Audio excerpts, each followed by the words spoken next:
Assalamualaikum warahmatullahi wabarakatuh. Waalaikumsalam warahmatullahi wabarakatuh. Bismillah, walhamdulillah, wassalatu wassalamu ala rasulillah wa ala alihi wa sahbihi wa mawala. Alhamdulillah, saya bahagia dan bersyukur kepada Allah subhanahu wa ta'ala hari ini bisa berkumpul dengan kawan-kawan dari tim TPUA, tim pembela ulama dan aktivis. Nah, perlu diketahui oleh segenap umat Islam, TPUA ini dibentuk oleh para habaib, para ulama pasca aksi 212. Nah, ketika itu terjadi banyak kriminalisasi terhadap ulama, terhadap tokoh, terhadap aktivis, maka para ulama membentuk TPUA yang saat itu dinakodai oleh Bapak Dr. Egy Sujana, begitu juga ada Bapak Abdillah Katiri dan Bapak Muslim juga yang lainnya. Alhamdulillah, selama bertahun-tahun TPUA tetap eksis dan tetap istiqomah melakukan pembelaan terhadap para ulama, para tokoh yang dikriminalisasi. Nah, jadi kita senang betul, mudah-mudahan TPUA selalu diberkahi Allah Subhanahu wa taala. Dan kali ini TPUA juga sedang memperjuangkan sesuatu yang sangat penting sekali bagi seluruh bangsa Indonesia, di mana insya Allah TPUA besok akan hadir di acara gelar perkara khusus terkait soal ijazah daripada mantan Presiden Republik Indonesia. Nah, kita berharap dan kita minta doa restu dari seluruh rakyat Indonesia agar persoalan ijazah ini tuntas. Nah, kita berharap besok TPUA semua bisa hadir, dan saya serukan juga kepada para advokat, para pengacara, para anggota daripada TPUA yang senior, yang junior, yang lama maupun yang baru, semua bisa merapat kembali untuk menyatukan kekuatan. Dan saran saya kepada Mabes Polri, agar gelar perkara tersebut bisa berjalan fair, jujur, dan berkualitas. Semoga Mabes Polri besok bisa menghadirkan yaitu ijazah daripada Jokowi, baik ijazah SD, SMP, SMA maupun universitasnya. Karena begitu ijazah asli itu dihadirkan, persoalan ini selesai. Itu yang disebut oleh Bang Egy, case close, case-nya bisa langsung ditutup. Tapi kalau nanti Mabes Polri tidak menghadirkan ijazah aslinya, ini akan berkepanjangan.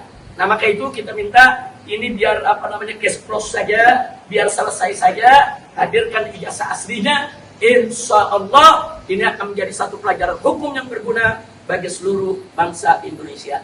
Dan khusus untuk Dr. Tifa, Bunda Kurnia, begitu juga Bunda Eri dan lainnya, Bunda Mary juga semuanya, saya minta kepada seluruh umat Islam untuk bisa memberikan kontribusi bersama-sama menjaga bunda-bunda kita. Karena saya mendengarkan kabar ada teror, ada intimidasi. Nah, ini nggak boleh terjadi. Maka itu saya ingatkan kepada para pelaku teror dan intimidasi, Anda jangan jadi pihak yang pengecut, Anda jangan membela kedoliman atau melakukan kedoliman.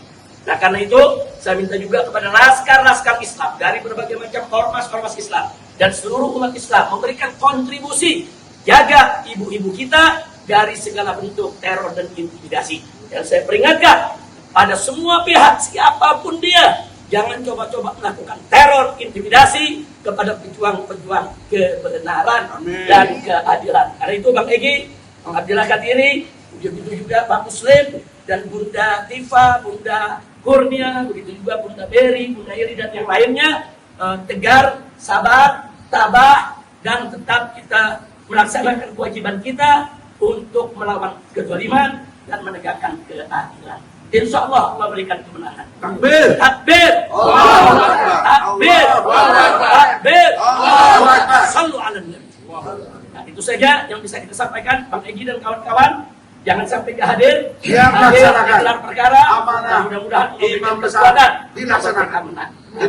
Wassalamualaikum warahmatullahi wabarakatuh. Waalaikumsalam warahmatullahi wabarakatuh.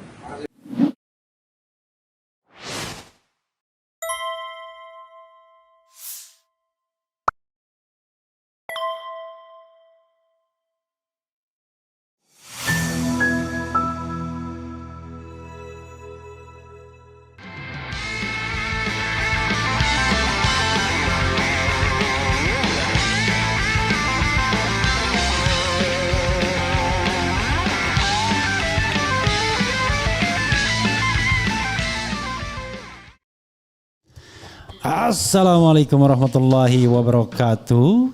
Sobat RH sekalian, jumpa lagi kita di channel yang keren ini. Keren Cadas. Ya, ini bukan soal yang menggembirakan tentunya. Soal yang membuat semua kita bukan shock ya, tapi berpikir ada apa dengan negeri ini, ada apa dengan penegakan hukum. Karena kita sudah kaji rasanya dari hulu sampai hilir. What's wrong with RRT ya, Roy, Rismond, Tifa. Tapi akhirnya bersama 5 lainnya dari TPUA ya, tim pembela ulama dan aktivis, Egy Sujana, Kurnia Triroyani, kemudian Rizal Fadila, kemudian Rustam Effendi dan Damai Hari Lubis, toh akhirnya ditetapkan sebagai tersangka. Iya. Kita mulai dulu dari RRT ya, karena kelihatannya ini yang paling serius. Karena RRT dikenakan pasal-pasal yang ancamannya sampai 12 tahun. Itu dianggap memalsukan dokumen dan lain sebagainya, atau menggunakan dokumen tanpa izin dan lain sebagainya. Nanti kita bahas satu-satu. Nah sekarang saya bersama Abdullah Al-Kathiri. Assalamualaikum warahmatullahi wabarakatuh, bro. Oke. Sekedar klarifikasi, Anda lawyer RRT ya? Iya. Jadi punya kuasa hukum, punya surat kuasa untuk Roy, Rismond dan Dr. Tifa. Dr. Tifa. Selain itu ada lagi? Egy Sujana. Egy Sujana ya? Iya, Egy Sujana ya. Oke, sampai sekarang belum dicabut ya kuasanya ya? Oke.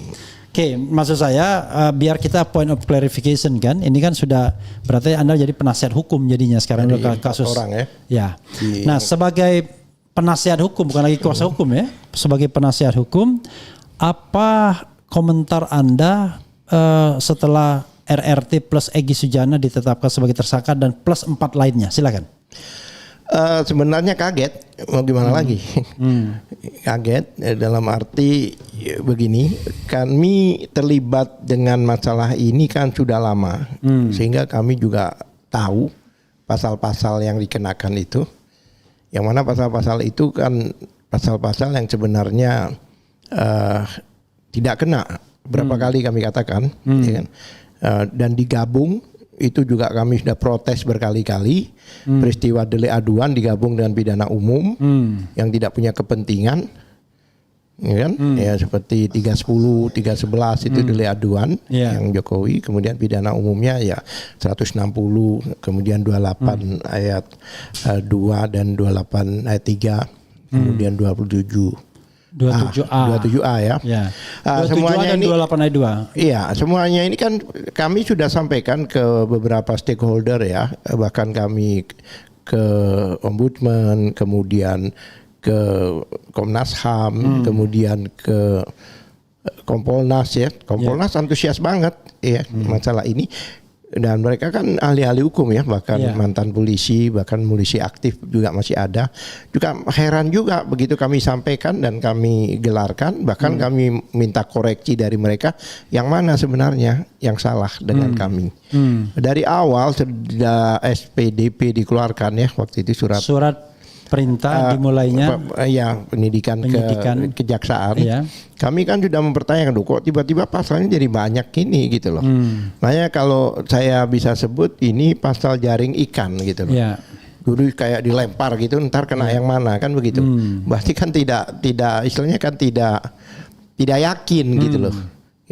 Ya dari dulu itu tidak pernah pasal-pasal itu ya yang dikenakan paling-paling ya 2-3 itu maksimal. Ini kadang-kadang sampai 8 dan sebagainya, perkara terakhir ya yang kriminalisasi yang tahun-tahun lalu seperti itu. Jadi pokoknya kalau dilempar jauh mau dapat ikan hiu atau ikan teri atau apa gitu, kenapa nggak semua aja deh dimasukin aja ke KUHP di situ? Pasti ada lah. Temulah yang mana yang mereka lakukan ya kan, perbuatan melawan hukum apa yang mereka lakukan. Jadi kayak kalau menurut saya ya kurang profesional. Bagaimana orang yang sebanyak itu dan semua ahli hukum ya dalam pengkaji hal-hal seperti ini. Makanya gelar perkara kemarin juga saya heran, apa yang menyebabkan mereka memutuskan bahwa status orang-orang ini diangkat sebagai tersangka. Hanya jadi menggelitik buat kami. Seharusnya kami diundang lah untuk supaya lebih objektif ya. Dan sampai sekarang barang buktinya belum pernah diperlihatkan. Barang buktinya belum pernah diperlihatkan dan sebagai buktinya 117.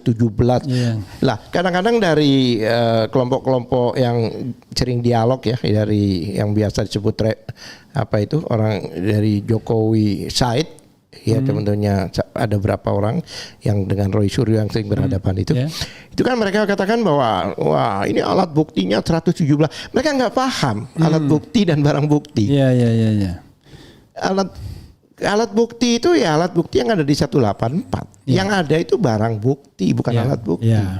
Gitu. Dan kalau bicara barang bukti, surat contohnya, itu walaupun anggap aja 1.000 atau 10.000 itu baru satu.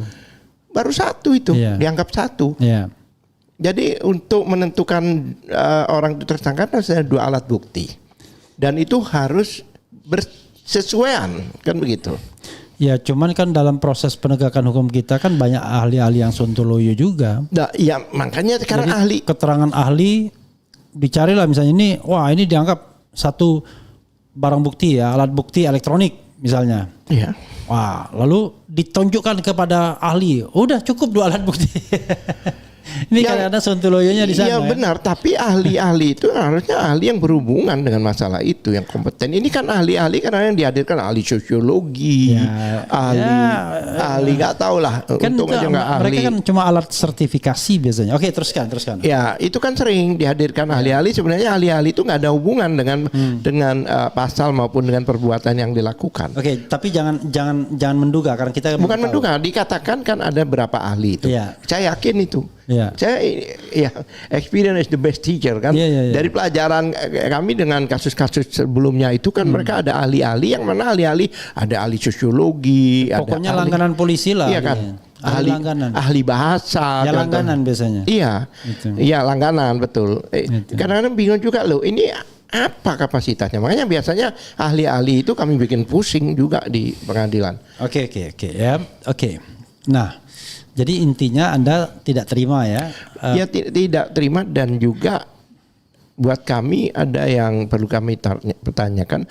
Polda selama ini jika ada satu kejadian atau tindak pidana bahkan bom dan sebagainya, itu biasanya memberikan satu informasi atau memberikan pada masyarakat itu humas biasanya.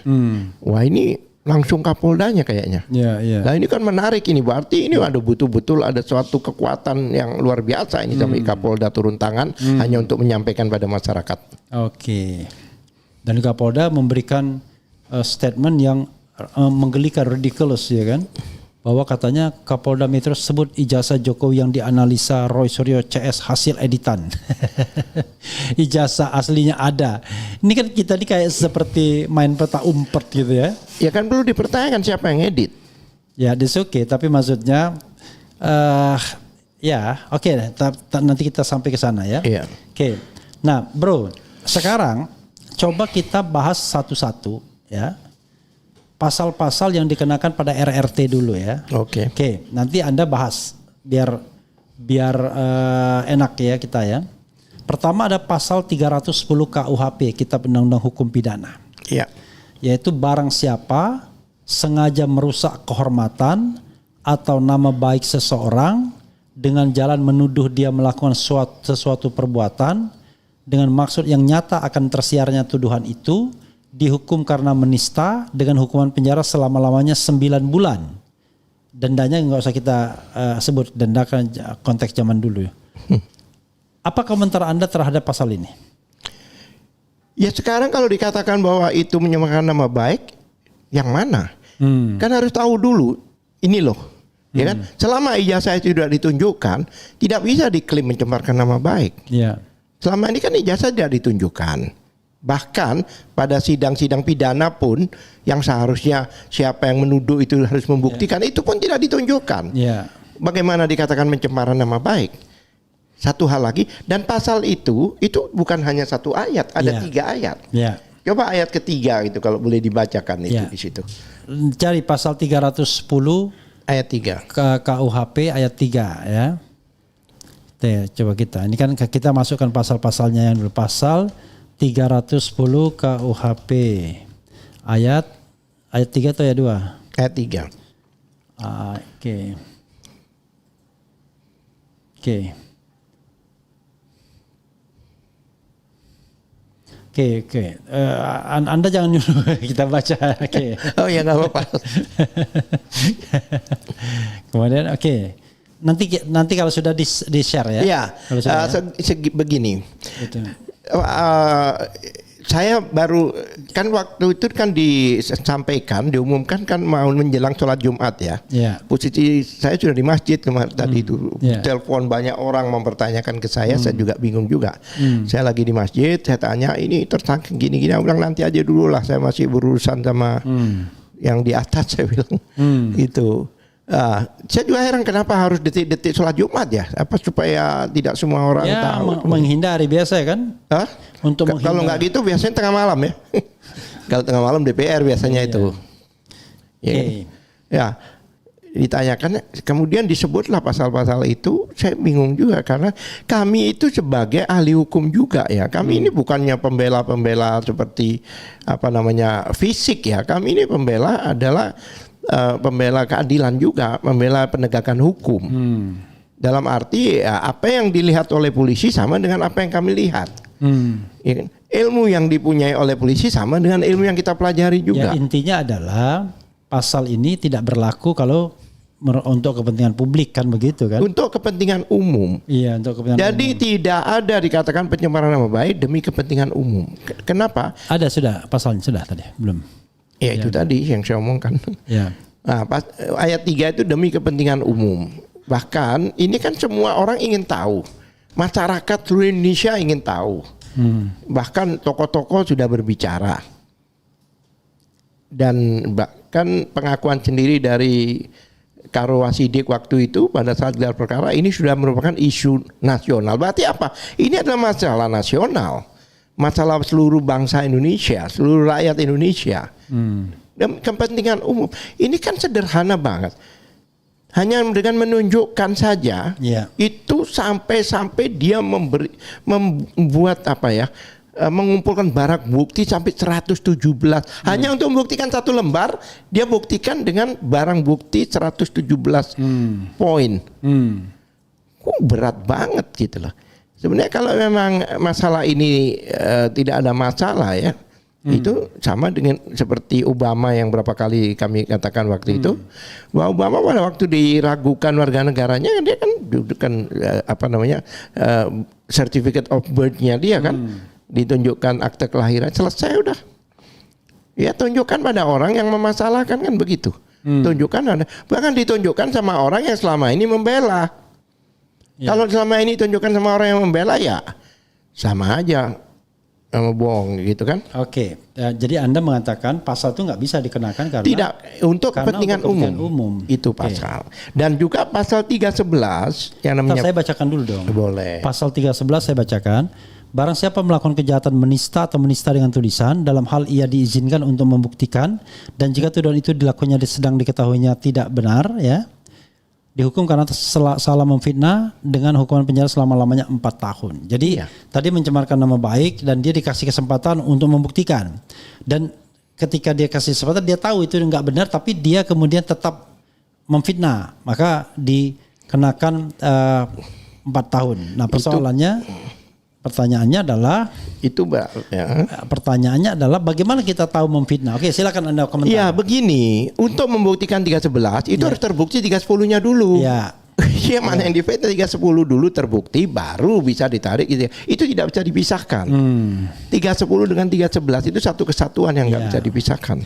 Karena 310 sudah dikunci dengan kepentingan umum tadi ya. Satu untuk kepentingan umum dan untuk ancaman kan itu. Ya. Oke, jadi ya tetapi kan pertanyaannya adalah dia sudah membuktikan bahwa itu benar, palsu.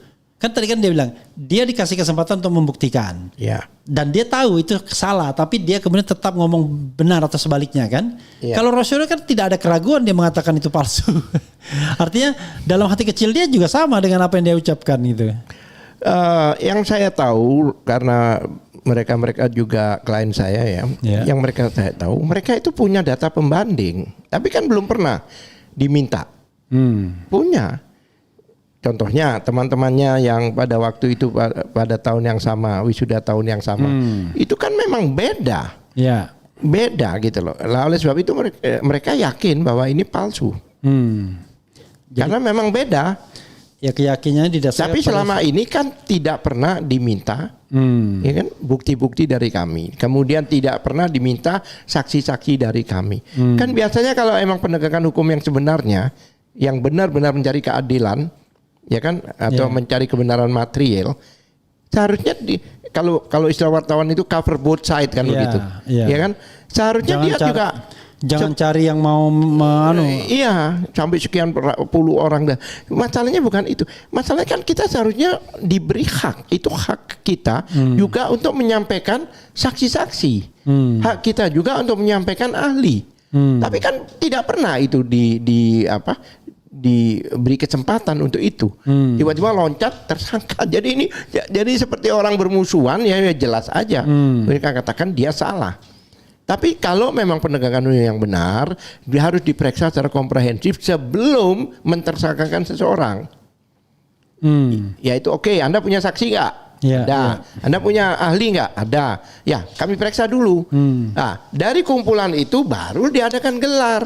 Ini kan gelar sepihak, apalagi tidak melibatkan kita. Makanya saya heran. Kalau Kompolnas, Komnas HAM dan sebagainya yang diikutkan gelar kemarin itu juga menyepakati masalah ini, ya kan, dan terbukti dalam persidangan nanti bahwa ini kita benar, mereka bisa dikenakan pasal. Oke. Berarti kalau mereka ikut menentukan. Ini kemudian dikenakan juga pasal 160. Iya. KUHP ya. Barang siapa di muka umum dengan lisan atau tulisan menghasut supaya melakukan perbuatan pidana, melakukan kekerasan terhadap penguasa umum atau tidak menuruti baik ketentuan undang-undang maupun perintah jabatan yang diberikan berdasar ketentuan undang-undang, diancam dengan pidana penjara paling lama 6 tahun. Jadi kalau tadi 9 bulan dan 4 tahun belum bisa ada alasan untuk menangkap dan menahan, ini sudah masuk ke wilayah di atas 5 tahun. Dan ini pasal provokasi yang sudah dibatasi MK harus delik material. Ya, itu sejak 2009 loh itu. Iya. Coba Anda eksplorasi. Jadi begini, kan dibaca tadi satu penghasutan. Dan yang dihasut itu siapa? Yang dihasut itu adalah aparat. Bukan umum, bukan masyarakat itu. Contohnya di menghasut itu serang itu polisi.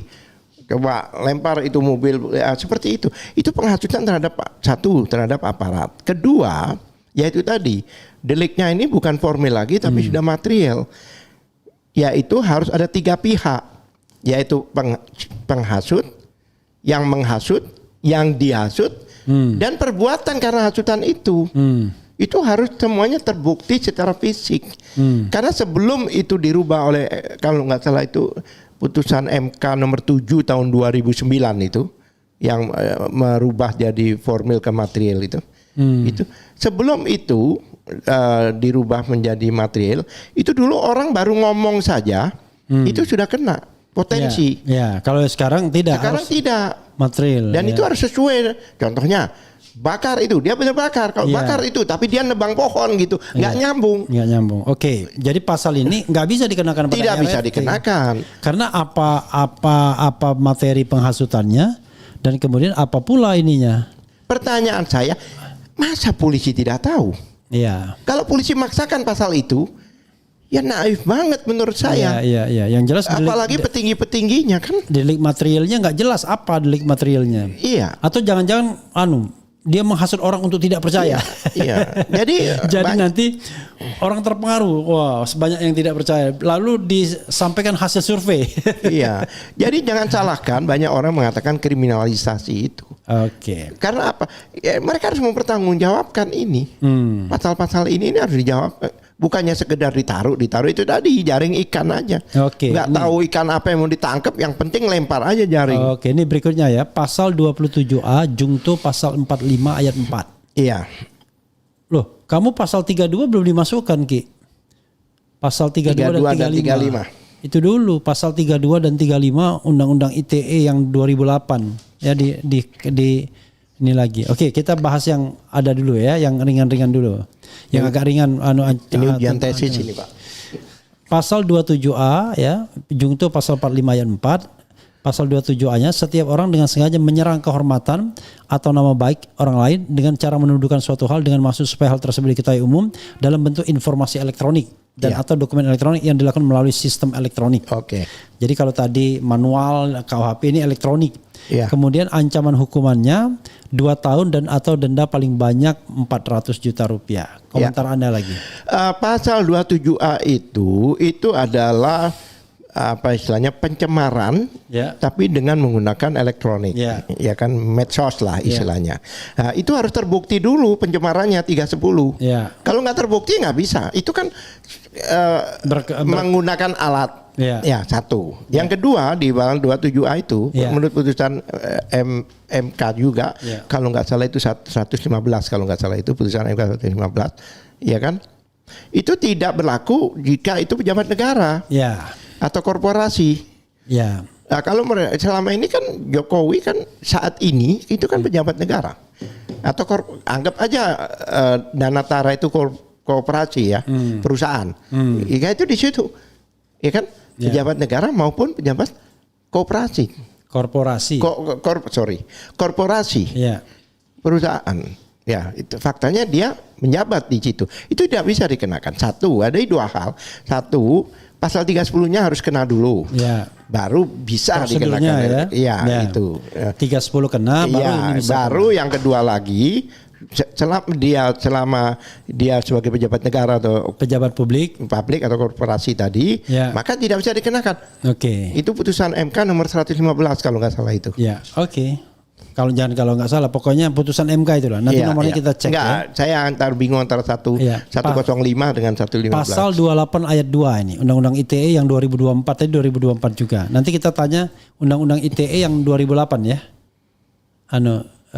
Yang pasal 32 dan 35 itu. Undang-Undang ITE tahun berapa ya? Iya 2008 ya. Nanti.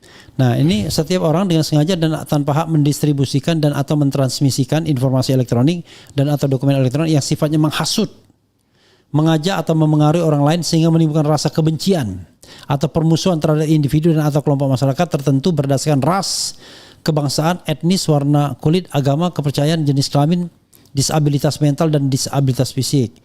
Kalau kemudian ancamannya adalah pidana penjara 6 tahun dan atau denda paling banyak 1 miliar rupiah. Lagi-lagi ini pasal untuk menangkap dan menahan orang. Oke, komentar Anda terhadap pasal 28. Sorry.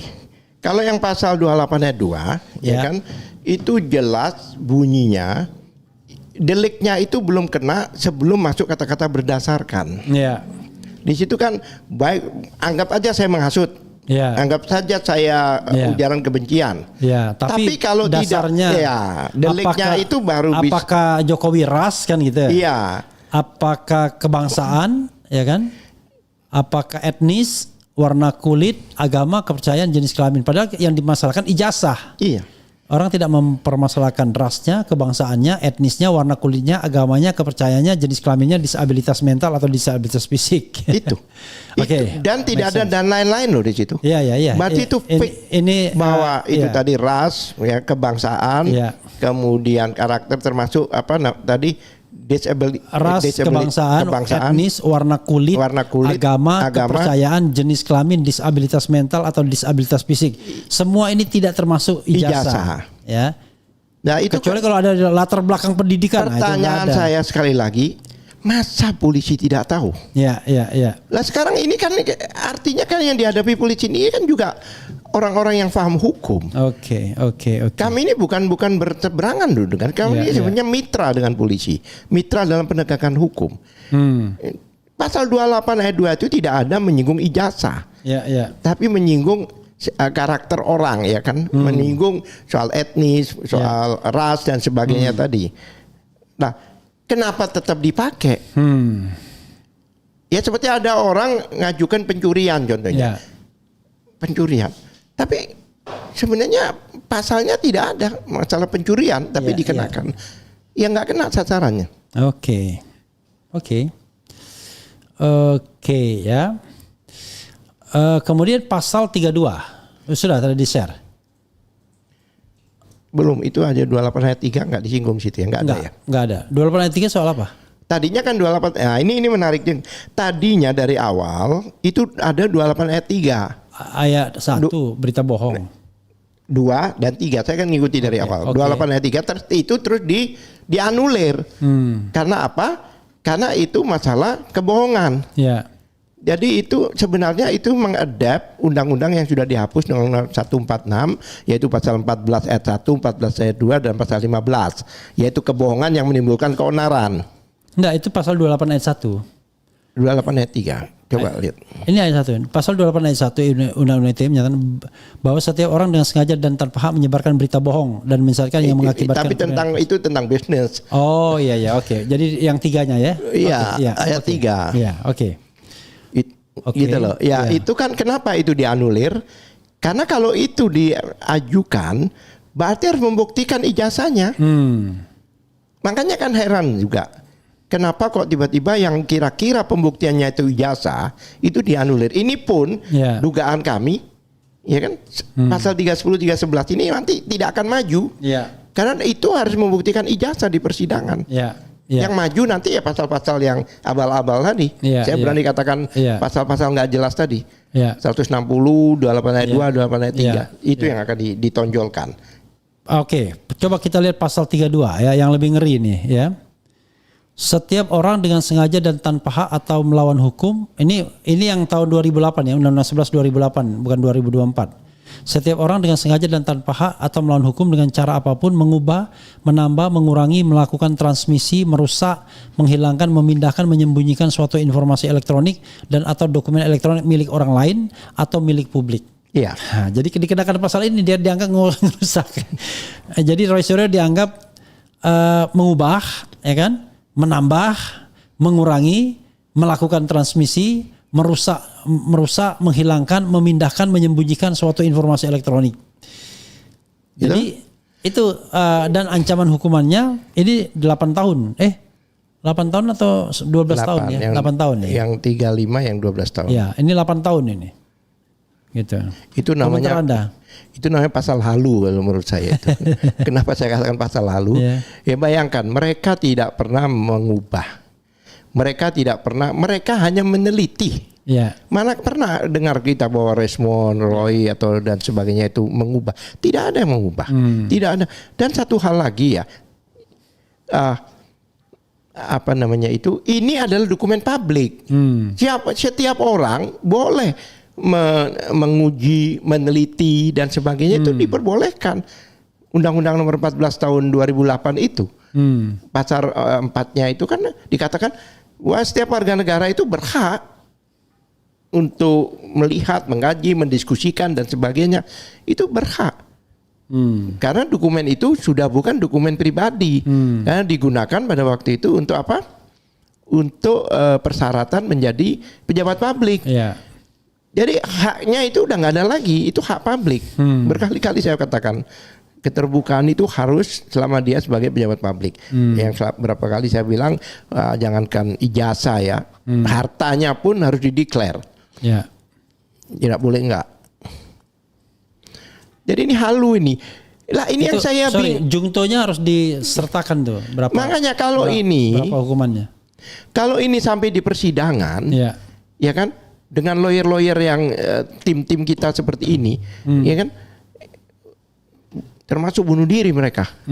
Jujur aja berani saya katakan. Kalau berani menghadapkan itu. Oke. Dan saya tidak yakin bahwa jaksa akan, kalau memang jaksa berpikir objektif ya dan mempertegakkan hukum dan cari pembenaran material, pasal-pasal itu tidak akan diterima oleh jaksa. Oke. Kecuali dipesan. Iya. Pasal halu. Ini pasal 32 di pasal halu ya. Nah, pasal 35 coba. Pasal 35 mengatakan bahwa kalau pasal 35 nih, setiap orang dengan sengaja dan atau tanpa hak atau melawan hukum melakukan manipulasi, penciptaan, perubahan, penghilangan, pengerusakan informasi elektronik dan atau dokumen elektronik dengan tujuan agar informasi elektronik dan atau dokumen elektronik tersebut dianggap seolah-olah data yang otentik. Lah ini kan bukan mereka. Halu lagi ini. Iya, ini kan aneh. Mereka Justru- tidak membentuk sesuatu untuk mengotiktikan sesuatu seperti Iya. contohnya. Itu kan sebenarnya Iya. seperti apa ya? Ngedit lah, dia ngedit, Sebentar, seolah sebentar. Saya ada apa namanya transaksi dengan Iya. Bang Refli, Bung Iya. Refli contohnya. Kemudian saya berikan 10 juta saya Iya. bayar gitu, ya kan? Tapi saya edit menjadi 100 juta tambahin 0 gitu. Iya. Itu yang dimaksud. Iya. Jadi menciptakan dokumen baru. Iya. Bukannya dokumen yang sudah ada. Ya kan? Rekayasa dan aneh juga. Nah, ini seolah-olah tetap otentik, digunakan. padahal dari semua analisis Roy Suryo mengatakan palsu. Mana ada dia mengatakan yang ada yang otentik? Kecuali dia gini. Ini dua ijazah satu dikabur-kaburin sama dia edit, lalu kemudian yang tadinya asli dikatakannya palsu, yang palsu dikatakannya asli, kan begitu. Kan dalam semua percakapan itu mana ada Roy Suryo mengatakan ini ada dokumen yang asli, itu mana ada.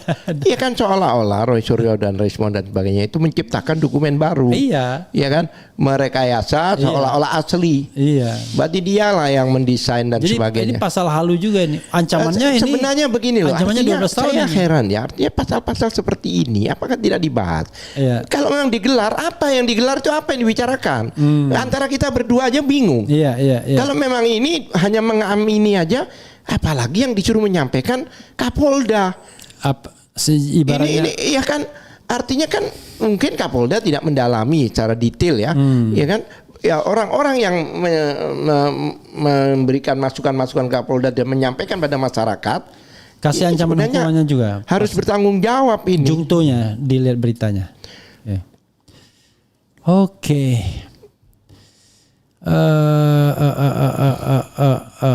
Apa ini? Oh, panggilan ya. Ya, sobat era sekalian, ternyata Kurnia Tri Royani sudah mendapatkan panggilan tuh. Ya, ini udah di-share di grup ya. Gitu. Dan ini bukan informasi yang dirahasiakan panggilan ini. Pasal-pasalnya berapa sih itu? Kalau di sini coba kita lihat pasal-pasalnya. Tahu ya kita ya. Gak ada ininya, nggak terbuka kayaknya. Oh, ini ada nih. Nah, di sini pasalnya ya dikenakan, ini Kurnia ya, bukan Iya. bukan RRT ya. Ini TPUA. Iya, TPUA 310 KUHP, 311 KUHP, 160 KUHP sama ya. Pasal 27A jungto pasal 45 ayat 4 sama, dan ayat 6 ya sama, dan atau pasal 28 ayat 2 jungto pasal 45 ayat sama. Jadi yang berbeda itu pasal 32 dan 35-nya yang aneh itu. Jadi semua sama, kecuali untuk RRT itu dikasih 32 dan 35 yang ancamannya 8 sampai 12 tahun penjara itu. Kan Kurnia nggak ada kan? Ya nggak ada. Ya memang selama ini TPUA kan nggak berbicara soal soal fisik dari Iya, ijazah. Karena mereka Egy dan kawan-kawan itu bukan peneliti. Iya. Dan pencemaran nama baiknya yang mana gitu loh. Iya. Oke, kayaknya tim hukum harus membangun tidak hanya argumentasi hukum, tapi komunikasi hukum juga penting. Iya. Karena begini ini bisa melelahkan kan, orang yang mendengarnya pun bingung, kita juga bingung gitu. Gitu. Mencari pasalnya bingung gitu ya. Oke, pasal 32 ancaman hukumnya berapa? Kalau 32 kalau nggak salah 8 tahun ya, 35 12 tahun ya. Oke, nggak terbalik ya. Oke. Ya itulah yang terjadi ya. Coba closing statement. Begini. Atau mau belum mau closing statement? Belum. Perkara di Mabes dengan Polda ini nggak bisa dipisahkan. Di Mabes sendiri itu belum selesai. Ya. Di Mabes itu kan kami komplain. Ya. Pada waktu itu begitu dikatakan bahwa case close yang di Mabes, yang dikatakan bahwa penyelidikan sudah diselesai dan dikatakan bahwa tidak terbukti dan sebagainya. Kemudian mereka katakan bahwa apa yang dilakukan oleh Barreskrim dalam hal ini, Lab Force dan sebagainya itu sesuai ketentuan yang berlaku. Nah itu kan kami tanyakan. Saya sebagai PH-nya Egy Sujana mempertanyakan, langsung bukan pertanyaan lagi, saya laporkan. Saya laporkan ke Propam, ya kan? Siapa yang menandatangani pada waktu itu, menandatangani apa istilahnya yang menghentikan penyelidikan itu, Karo Wasidik, itu kami laporkan. Saya katakan ini nggak benar. Kalau dengan sesuai ketentuan yang berlaku, tapi ketentuannya yang mana, kami ingin tahu. Karena menurut kami ada pelanggaran-pelanggaran, pelanggaran Perkap jelas bahwa aturan dalam laboratorium, mungkin saya berulang-ulang katakan. Yang kedua lagi Undang-Undang Nomor 31 tahun 2014, yaitu perlindungan saksi dan korban. Jika ada laporan, maka tidak bisa dilakukan balik. Itu harus hidup. Lah, kalau ini dianulir, pada waktu saya tanyakan ke Propam bukan, kalau memang yang dilakukan oleh mereka itu benar, Propam akan menjawab bahwa prosedur yang dilakukan sudah benar. Ketentuan yang berlaku ini, tapi tidak. Menurut Propam ini kami rujuk ke Wasidik, Biro Wasidik untuk diproses. Berarti kan ini kita punya keluhan, kita punya aduan ini kan benar, karena diproses. Kesimpulannya apa? Kesimpulannya dianulir kan itu putusan penghentian itu, diproses oleh Wasidik, diberikan pada Wasidik. Kami keberatan. Kami melaporkan Wasidik, kenapa di prosesnya di Wasidik. Protes kami dijawab berikutnya, yaitu dilimpahkan ke Irwasum yang lebih tinggi. Kami minta untuk bukan digelar, audiensi di Irwasum. Intinya Bro Al-Kathiri mengatakan bahwa proses di Bareskrim itu belum selesai. Belum selesai. Kok tiba-tiba buru-buru Polda Metro? Karena kalau di Bareskrim ini masih lanjut, ini harus dihentikan. Kenapa demikian? Satu, karena ketentuan Undang-Undang Pasal 10 di Undang-Undang Perlindungan Saksi dan Korban itu jelas dinyatakan bahwa jika ada pelaporan, maka tidak boleh dilaporkan balik. Siapa yang tidak boleh dilaporkan balik? Pelapornya tidak boleh. Saksi-saksi. Jangan lupa pada waktu TPU ke Yogyakarta, ke UGM, 3 orang ini, RRT ini sebagai saksi kapasitasnya. Dia melihat dokumen, dia melihat skripsi, dia berdialog dengan rektor kalau nggak salah waktu itu. Ya, sebagai saksi. Ini tidak boleh diproses. Berdialog dengan wakil rektor. Iya. Lah ini mungkin kenapa kok sekarang dibandingkan 2 klaster, klaster apa namanya itu, RRT sendiri, TPUA sendiri. Karena TPUA masih sebenarnya masih nyangkut di Bareskrim. Belum ada jawaban, masih ada jawabannya kemarin pun juga masih dirujuk, dan kami tidak tinggal diam. Oleh sebab itu tersangka ini terlalu dini, prematur, karena ini perkara belum selesai. Karena yang di Bareskrim ini sangat menentukan. Nah ini belum selesai, kok ini tetap jalan. Nah ini jadi menurut kami ya, ini amburadul banget gitu. Apalagi ada bukti baru bahwa dokumen yang diteliti Roy Suryo itu ya dokumen yang kemudian diberikan oleh KPU Solo, KPU DKI, kemudian KPU Nasional. Berarti memang fix itulah ijazahnya kan? Iya, jadi begini, sebenarnya kenapa kok dugaan kami ya, ini dugaannya, kenapa kok kooperatif si KPU memberikan ijazah-ijazah itu? Karena ada gugatan ke ANRI. Itu logika saya ya. Kenapa gugatan ke ANRI? Di ANRI itu ada pasal-pasal pidana yang untuk KPU juga. Makanya dia membuka diri. Tapi dengan anehnya tanda tangan ditutup. Padahal ketentuan baik itu di Undang-Undang Keterbukaan Publik dengan data pribadi, undang-undang itu tidak tanda tangan itu tidak termasuk sesuatu yang dikecualikan. Kalau memang dikecualikan, kita kena rapat RT aja kita tanda tangan di istilahnya itu daftar hadir. Tidak ada aturan. Makanya menurut saya ini juga jebakan Batman menurut saya. Nanti kalau dimasalahkan di persidangan KIP, ya kan, mereka akan buka, diberikan pada kami. Jadi seolah-olah kami menggugat sesuatu yang sebenarnya bukan substansi. Mereka akan kooperatif supaya kita tidak menggugat hal-hal yang lebih crucial. Tapi intinya adalah bahwa yang disampaikan Roy Suryo itulah yang diserahkan Jokowi kan begitu. Jadi dan alasan Kapolda tadi itu hasil editan katanya. Loh kalau hasil editan siapa yang mengedit? Lah kalau itu hasil editan berarti KPU mengedit juga dong. Iya, KPU mengedit juga. Kemudian Dirtipidum mengedit juga. Dian Sandi. Kalau menurut saya KPU mengedit, buktinya dia menutupi tanda tangan. Itu sebenarnya yang dipermasalahkan. Yang tadinya tanda tangannya sekarang nggak ada. Oke. Itu mengedit namanya. Oke. Kalau itu dimasalahkan loh. Kalau editan merupakan tindak pidana, maka KPU harus dipermasalahkan dengan menghilangkan tanda tangan di situ. Oke bro, saya tahu pembicaraan kita ini agak berat. Kalau ngomong sama Al-Katiri pasti berat. Komunikasinya berat ya. Tetapi intinya sudah kita dapat ya. Dari semua pasal-pasal yang dikenakan atau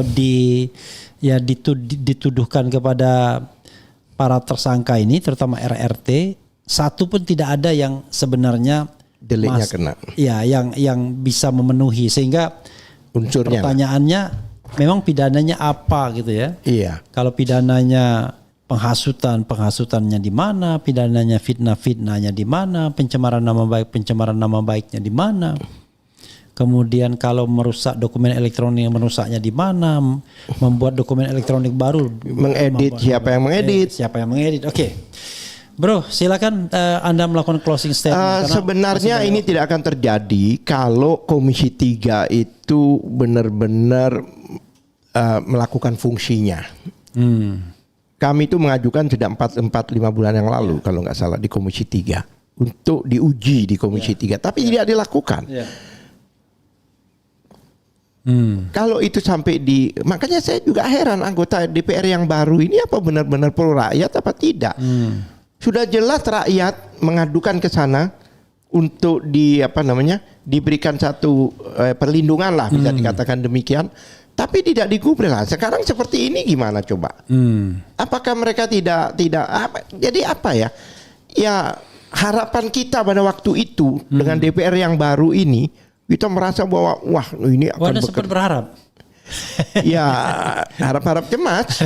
Gimana lagi? Kalau saya nggak pernah berharap. Apa yang terjadi seperti ketika ini? Uang dan kekuasaan itu dinikmati oleh orang yang duduk di singgasana kekuasaan, maka jangan harap lagi dia akan bertindak idealis kan? Iya.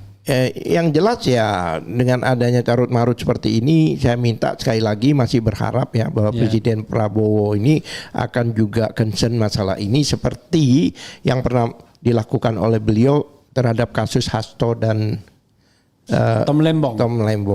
Jadi artinya ya Presiden mempunyai hak prerogatif lah untuk tapi nanti melakukan hal-hal substansinya nggak kena dong ijazahnya itu. Jadi win-win solution. Ijazahnya nggak perlu diungkap. Kemudian RRT dan 5 lainnya nggak perlu jadi tersangka. Iya, tapi yang jelas yang di Bareskrim itu kami sebagai tim hukum Egy Sujana dan TPUA, kami tetap akan meminta pertanggungjawaban karena sampai detik ini belum the end of the game. Oke. Still going on. Oke, sobat dan sekalian, sudah ada lagi. Cukup ya? Udah malam. Karena kita sekarang ini pro sehat semua ya, tidak mau begadang lagi saudara sekalian. Mudah-mudahan ini perbincangan yang bermanfaat, tapi jangan lupa sekali lagi ya, pasal-pasal yang dikenakan itu adalah 1. Pasal 310 KUHP. Ancamannya cuma 9 bulan dalam tanda kutip. 2. Pasal 311 KUHP. Ancaman hukumnya naik 4 tahun. 3. Pasal 160 KUHP. Ancamannya 6 tahun. 3. Pasal 32 Undang-Undang ITE yang 2008, ancaman hukumannya 8 tahun. Yang 28 ayat 2? Ya, 8 tahun. Kemudian Undang-Undang pasal 35 Undang-Undang ITE yang 2008 ancaman hukumnya 12 tahun. Saya suka terbalik 32 dan 35, benar ya. Kemudian pasal 27A Undang-Undang ITE yang 2024 ancaman hukumannya 6 tahun. 4 tahun. Kemudian Undang-Undang ITE 27A itu ancaman hukumannya cuma 2 tahun. Kemudian Undang-Undang ITE pasal 28 ayat 2 6 tahun. ancamannya hukumannya 6 tahun. Jadi itulah kurang lebih ya. Nanti kita akan rekapitulasi secara baik pasal-pasal yang dikenakan, tetapi dari dulu skenario ini sudah kita baca kan, bahwa nanti kasus pembuktian ijazahnya tidak pernah ada, yang disasar adalah kasus pencemaran nama baiknya. Kebencian. Ya, ujaran kebencian dan penghasutan dan lain sebagainya. Begitu saudara sekalian, mudah-mudahan keadilan tetap tegak di negeri ini ya. Karena kata teman saya, tidak ada lagi orang-orang ya cerita tentang kezaliman itu kecuali di kitab suci. Jadi kezaliman yang ada sekarang ini adalah kezaliman yang pasti konsentrasinya lebih rendah dibandingkan kitab suci. Di kitab suci cerita itu saja bisa, kezaliman itu bisa ditumpas atau bisa dilawan, apalagi yang bukan di kitab suci ya. Begitu saja. Wassalamualaikum warahmatullahi wabarakatuh. Waalaikumsalam. Keren, cadas.